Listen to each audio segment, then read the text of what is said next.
Atenção, tivemos um acordo aceito por Rússia e por Ucrânia de cessar-fogo parcial. Parcial. A gente vai entender isso aqui hoje. E por que esse cessar-fogo é um cessar-fogo?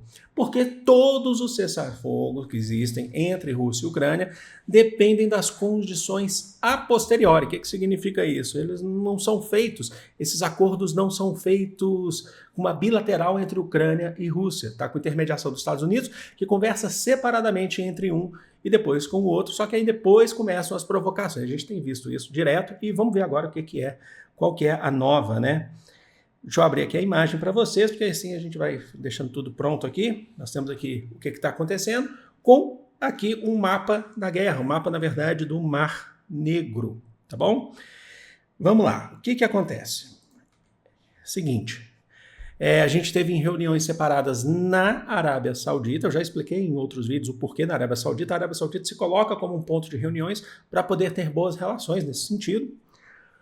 Os Estados Unidos teve reuniões separadas na Arábia Saudita, reunião com a Ucrânia, reunião com a Rússia, propôs o cessar-fogo para a Ucrânia, propôs o cessar-fogo para a Rússia, ambos aceitaram em reuniões separadas e esse cessar-fogo é parcial. O que significa o cessar-fogo parcial? A guerra continua por ar e a guerra continua por terra, certo? Então tudo isso aqui, ó, vocês estão vendo aqui da Rússia, os avanços russos, eles continuam, tá bom? Qual que seria, então, o cessar-fogo? O cessar-fogo seria no Mar Negro, tá? Então, pronto. Então, cessar-fogo no Mar Negro, certo? Não no Mar de Azov, mas no Mar Negro. E também nas usinas elétricas. Então, assim, parar de atacar usinas elétricas. Nessa madrugada, você já teve ataques de drones russos, por exemplo, na Ucrânia. Então, por ar. Mas por que o Mar Negro é importante? Porque o Mar Negro é uma via de comunicação com o restante do mundo entre os dois países. Então, por exemplo, os países que não impõem, que não participam das sanções à Rússia, o Mar Negro é utilizado para o escoamento, por exemplo, da agricultura russa, por exemplo, da produção de fertilizante. E a mesma coisa com a Ucrânia. E o Mar Negro ele fica basicamente fechado por conta de conflitos entre as frotas ucranianas e russas. Então eles querem um cessar-fogo para justamente ter uma livre passagem ou uma melhor passagem de suas cargas, para não prejudicar a economia tanto de Ucrânia quanto de Rússia. Ok, até então a gente entendeu, mas qual que é o porém, esse porém aí que eu fico falando para vocês aí, por que depende de condições e tal? Vamos lá. A Rússia, depois desse anúncio de cessar-fogo, né, que não é assinado, tá? Não foi assinado o cessar-fogo até agora que eu estou gravando esse vídeo. Ela diz que esse cessar-fogo ele só é possível, tá? Só é possível se... Quais as condições? Aqui a gente não está falando necessariamente da OTAN, não é esse o ponto, tá? Para o cessar-fogo parcial. Que acabem as sanções ao Banco Agrícola Estatal da Rússia. Então é o banco que cuida, inclusive, dessas exportações que escoam pelo Mar Negro e outras também, tá bom? Então, que a Europa e o mundo retirem as sanções, quer dizer, voltem a negociar com o Banco Estatal da Rússia, agrícola da Rússia, então voltem a ter relações econômicas com a Rússia, nesse sentido, tá? Do ponto de vista agrícola, e as operações bancárias SWIFT também sejam as sanções às operações bancárias SWIFT também que são feitas às empresas russas também sejam suspensas, que voltem a ter operações bancárias SWIFT, isso que eu queria dizer. Vamos lá explicar rapidamente aqui para vocês, tá? O que é esse sistema chamado de sistema SWIFT. SWIFT vem de Society for Worldwide Interbank Financial Telecommunication, Los Angeles, né?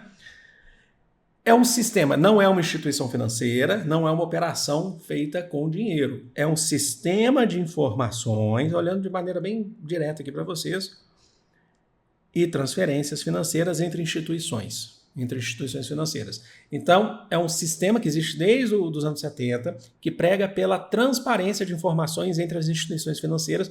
Então, é um sistema de informações entre as transações financeiras. Quando a Europa começou essa guerra, a União Europeia já promoveu as sanções à Rússia, retirando a Rússia do sistema SWIFT. O que significa isso? Quer dizer que as empresas russas passaram a ficar isoladas, tá? Não tem mais diálogo, faz parte das sanções.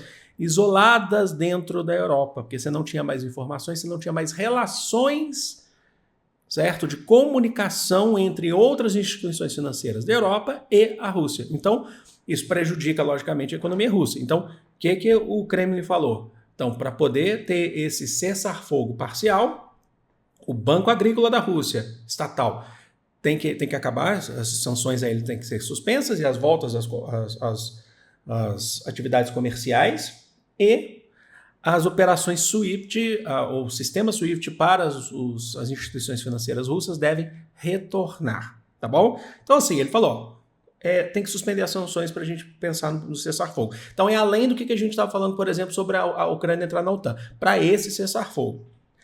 E aí, Zelensky já foi e deu a resposta, né? Zelensky já falou assim, ele disse que as sanções, que o fim das sanções à Rússia não deve entrar na questão do cessar-fogo. Ele disse que a Rússia o Kremlin está utilizando, quando a gente fala Kremlin, a gente está falando do governo russo. Disse que o Kremlin está usando isso para manipular os pensamentos. O próprio Trump já nesse momento já se mostrou um pouco também, de certa forma, irritado com a Rússia, falando que a Rússia quer o fim da guerra, mas também não está fazendo muita coisa para isso, não. Né? Então, tirem aí as suas conclusões do que pode ser feito. Eu trouxe aqui para vocês um mapa sobre esse cessar-fogo que em tese é parcial, mas é óbvio que para você ter, de fato, sabe quando a gente fala os pingos nos is? Para você ter os pingos nos is, no cessar-fogo, você precisa ter um representante direto do governo ucraniano sentado na mesma sala, na mesma mesa de reuniões, do representante direto do governo russo. Tá, tudo bem, você pode ter uma intermediação, por exemplo, dos Estados Unidos, você pode ter lá o Trump, você pode ter o Marco Rubio, você pode ter o que for. Você precisa ter os dois conversando. E isso é um negócio que está sendo impedido. Está sendo impedido por quê? Por eles. Eles não estão conversando. Não está rolando essa negociação, o que a gente chama de bilateral entre os dois. Certo? Ucrânia e Rússia. Está sempre por intermediação, numa reunião para cá, depois eu vou fazer uma ligação para cá e faço uma reunião aqui, só que aí os detalhes não fecham, compreenderam? E aí entram outros agentes, entre os Estados Unidos, entre a Europa, né? Certamente a Europa, a gente está esperando para ver o que a Europa vai falar sobre o fim das sanções. Acredito que a Europa, que está fechada com o Zelensky, não vai querer. Mas isso tudo é o que a gente está falando de acordo com o histórico do que tem acontecido. Vamos ver nos próximos passos, que de repente sai esse cessar-fogo. Aí eu vou trazer aqui para vocês, para a gente ver quais são as condições, quais são os pontos. E cessar-fogo é um negócio que está tão difícil, porque vocês viram, por exemplo, Israel já está matando um monte de palestino, né? Acabou o cessar-fogo lá, tá? Infelizmente, né? E é isso. Vou voltando aqui então para a nossa tela, agradecendo aí para vocês a presença, agradecendo aqui os seus comentários, agradecendo os seus elogios, as suas críticas construtivas. Só não agradeço ofensas, né? Que conforme a gente vai falando de atualidades, o número de ofensas cresce também, porque as pessoas querem que eu fale o que elas querem escutar. E não é assim que funcionam as coisas, inclusive esse canal é meu, tá? Esse canal é meu e da Marília, né? E com todo respeito a todo mundo, com todo respeito a vocês, mas esse canal é nosso. Então a gente faz da maneira que a gente acha que é interessante, que acha que é melhor, tá bom? Vou ficando por aqui, amo vocês de coração, um grande beijo, fui!